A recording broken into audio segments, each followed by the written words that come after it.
kan kalau misalnya berbicara tentang adab-adab gitu ya, yang akhirnya harus kita tanamkan kepada anak itu apa saja gitu. Ya. Yang pertama itu kita ajari niatnya kan. Semua amal, ya innamal amalu binniyah. Maka pertama itu memang pertama itu adalah memastikan niat. Niat itu karena Allah. Allah memerintahkan kita untuk beribadah. Masjid tempat ibadah. Jadi ke sana ke masjid itu niatnya bukan bermain. Jadi ke sana bukan niat mau lari-lari. Ke sana ke masjid bukan niat mau apa namanya? Beteng-betengan, kejar-kejaran sama teman atau petak umpet, enggak boleh. Kalau seperti itu niatnya, tapi niat itu memang beribadah sebagaimana diperintahkan oleh Allah. Masjid tempatnya ibadah. Wajib kemudian kita hormati, kita sampaikan kepada anak, ya. Jadi mau salat boleh. Mau kemana? Boleh ngambil, saya ke masjid. Oh, mau apa ke masjid? Ya ikut sholat lah. Oh, boleh, berarti pintar kan? Karena niat itu tadi sudah betul. Lalu yang kedua, kita siapkan anak kita memakai baju yang terbaik. Karena memang tunannya itu seperti itu, diperintahkan ketika kita itu memasuki masjid itu pakailah pakaianmu yang paling indah. Ketika menghadap Allah, ketika sholat itu pakailah pakaianmu yang terbaik. Terbaik itu bukan berarti paling baru dan paling mewah, enggak, tetapi yang suci, yang bersih, wangi kan gitu kan ya. Wajib bajunya itu suci, bersih, menutup aurat. Nah, kita pastikan. Ya bedakan lah, ajarkan anak untuk membedakan. Ketika mau berangkat ke masjid, bajunya itu tidak sama dengan ketika dia mau tidur atau ketika dia itu mau main, kan begitu. Suruh ganti, gitu. Suruh ganti. Ketika kemudian, loh, kalau ke masjid, bajunya jangan begitu, gitu ya. Itu yang kedua, ya. Jadi berpakaian yang indah dan juga suci, bersih dan menutup aurat. Lalu yang ketiga, tadi yang sempat Mbak Gina sampaikan, bau-bau tadi itu. Nah, kita pastikan supaya kita wajib menjaga pakaian, badan dan juga mulut kita dari bau yang bisa mengganggu jamaah. Apakah itu karena keringat? Kalau kelihatan sekali anak tadi habis lari-lari gitu ya. Nah, terus kemudian keringetan gitu, dia keringetan sudah pasti kemudian di situ itu nanti bau keringat semua gitu kan ya. Dan dia juga bisa jadi nanti di sana nggak akan merasa nyaman ya. Kita sarankan dia untuk ganti baju. Demikian juga kemudian kalau habis makan sesuatu yang beraroma, menyengat, itu kan adabnya memang tidak diperbolehkan. Disarankan untuk, ya kan? Misalkan habis makan bawang putih, bawang merah, itu bersiwak. Supaya, karena kalau menyebarkan bau seperti itu, malah diperintahkan untuk menjauhi masjid dulu gitu ya.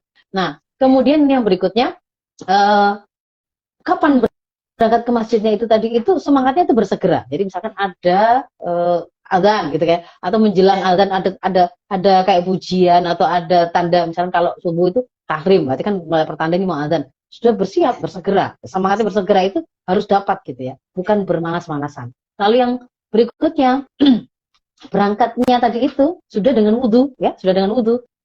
Selalu kalau saya misalkan langsung perintahkan wudu, pipis, wudu, nah gitu ya, harus pipis sekalian biar nggak di sana nanti nggak bolak-balik ke kamar mandi gitu ya. Di rumah sudah pipis, sudah berwudu, baju kemudian sudah kita pastikan tadi itu bersih, suci, nyaman bagi dia. Lalu waktu berangkat, nah nggak usah terburu-buru ya, nggak usah terburu-buru mau jalan kaki kah, mau naik, mau sepeda ontel kah gitu ya. Tenang, pelan-pelan saja. Karena waktu tunannya begitu adabnya. Meskipun sudah iqomah, nggak perlu terburu. Tetap berangkat dengan ketenangan gitu. Lalu ketika keluar rumah, nah itu kan ada adabnya juga. Doa keluar rumah ya. Bismillahirrahmanirrahim, la haula wala quwata illa billah, gitu ya. Nah, kemudian ketika berjalan menuju ke masjid, ada doanya sendiri, ya. Ada doanya sendiri. Nanti sahabat suara mubaligh bisa googling, bisa nyari ya, yang Allahumma ja'al fi qalbi nura wa fi basari nura dan seterusnya itu. Itu termasuk adab. Ketika kemudian nanti sampai di masjid, juga kita ada adabnya lagi. Masuk masjid dengan kaki kanan, gitu kan? Melepas sandal dengan kaki kiri. Masuk dengan kaki kanan. Ada doanya, ada doa masuk masjidnya kan? Iya. Allahumma ftahli abwaaba rahmatik. Duhai Allah, bukakanlah untukku pintu-pintu rahmatmu ketika masuk ke masjid. Nanti ketika keluar itu doanya ada lagi gitu ya. Nah, maka kalau kemudian saya membayangkan kita mengajarkan adab ini, memang paling bagus itu simulasi, langsung bawa. Bapaknya bawa gitu kan ya. Ayo misalkan mau berangkat tadi itu, beliau sudah siap dulu, sudah berwudu, sudah berganti baju, sudah ganteng, sudah siap.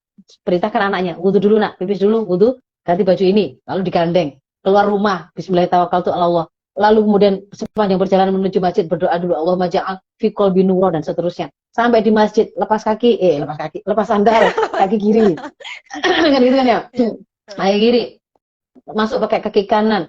Allahumma ftahli abwaaba rahmatik, diajarin, dituntun gitu kan ya. Itu namanya simulasi sekalian, langsung contohnya amal langsung gitu ya, ngajarin langsung. Lalu waktu di situ, nah diperkenalkan kan yang namanya sholat tahiyat masjid. Kalau kita mau masih ada duduk-duduk di situ dulu. Gitu. Nah, diajarin di situ. Oh, sebelum itu ada adabnya. Kalau kita masuk ada orang-orang yang ada di dalam masjid, salam, ya kan? Diajarin untuk salam. Lalu sholat tahiyatul masjid. Apa sholat tahiyatul masjid itu diterangkan, diajarin sholatnya seperti ini, dijejerin dari sebelahnya anaknya diajarin. Lalu kalau kemudian habis sholat tahiyat masjid masih ada duduk-duduk nunggu ibadah yang lain. Nah, apa yang bisa kita lakukan sambil kita nunggu? Nah, diajarin apa? Zikir kah?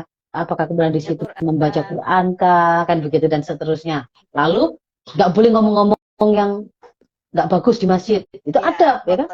Nggak boleh teriak-teriak dan meninggikan suara sampai mengganggu orang yang sedang ibadah di masjid. Nah, itu juga boleh nggak ketawa-ketawa? Nggak boleh. Boleh nggak sambil mainan HP, mainan game, soundnya dan terdengar? Itu juga nggak boleh, kan begitu kan ya?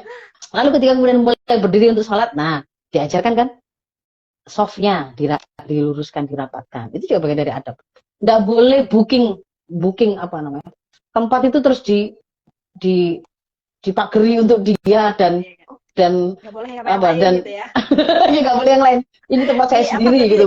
Di tag atau di book ya, di book. Iya, seperti itu. Nah, terus nggak boleh mengotori masjid, gitu kan? Kalau bawa minum, kayaknya insya Allah aman, nggak akan ada tercecer, berarti boleh.